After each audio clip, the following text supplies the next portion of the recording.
Bonjour, je m'appelle Elina Kassler, je suis en première année de la promotion de Marguerite Duras au Frénois, Studio national des arts contemporains. Et je suis cinéaste, je réalise des films.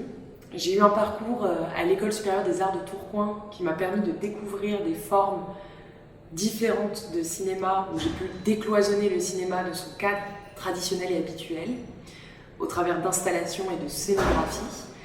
Et aujourd'hui, je m'attelle à penser le cinéma sous des formes sensorielles et expérientielles.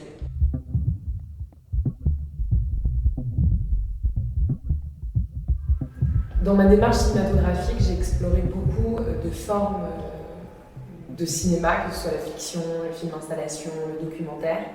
Et le point commun qu'il y a entre tous ces projets, ça reste de centrer mon sujet autour de personnages en marge de la société, dans lequel je vais essayer par mon outil visuel et sonore d'entrer dans leur perception du monde. Et c'est vraiment le point central de toutes ces différentes formes que j'ai pu explorer, qu'elles soient fictives, documentaires, expérimentales.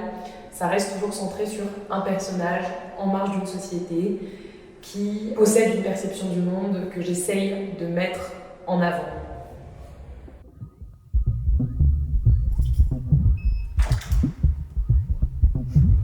Le film que j'ai fait cette année, qui est un documentaire que j'appelle un documentaire onirique, c'est autour de l'Achouik, qui est un chant kabyle qui n'est chanté que par des femmes et qui est chanté a cappella. La Kabylie, c'est une région en Algérie qui est habitée par les Kabyles, des Berbères. J'ai voulu remettre au centre de ce film la place des femmes. Et ce chant, pour moi, c'était un motif qui pouvait à la fois du coup parler des femmes et en même temps qui montrait à quel point le chant, donc l'art et la création, permettaient de sublimer les peines et sublimer un quotidien.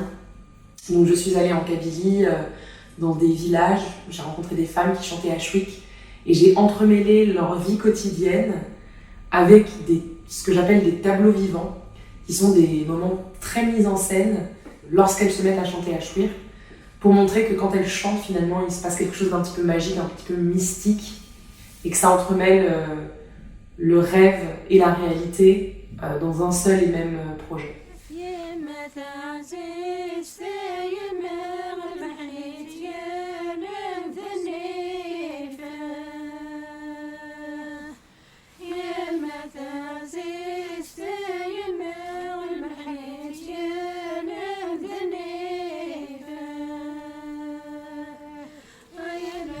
Et ce chant, pour moi, regroupait tout ce que j'avais envie de défendre dans ma vie d'artiste, c'est-à-dire les femmes, en fait, la place des femmes qui est remise au centre, un outil d'expression qui permet de canaliser son quotidien et de le sublimer, et c'est pour moi un peu le rôle de l'art aussi, et la préservation d'une culture et d'une volonté de faire perdurer des traditions ancestrales. نعم ثغا في الدنيا تصارغا فزموت تصارغا سرن تصارغا رواق تصارغا لا تجي الرايق تاقي ثنوثا مرة ثمورة القباير جينيرال صافي ذا فوسي تاخذ من تمساقية ماشي دار بوتي ديفكاه يجيك تكار تمس يجيك تصارغاين ربوت تكارسن تمس ترقراسن مي ثماني كان راه يرغب. Malgré les sujets un peu sensibles, il y a beaucoup d'humour et je vous laisse découvrir ce passage.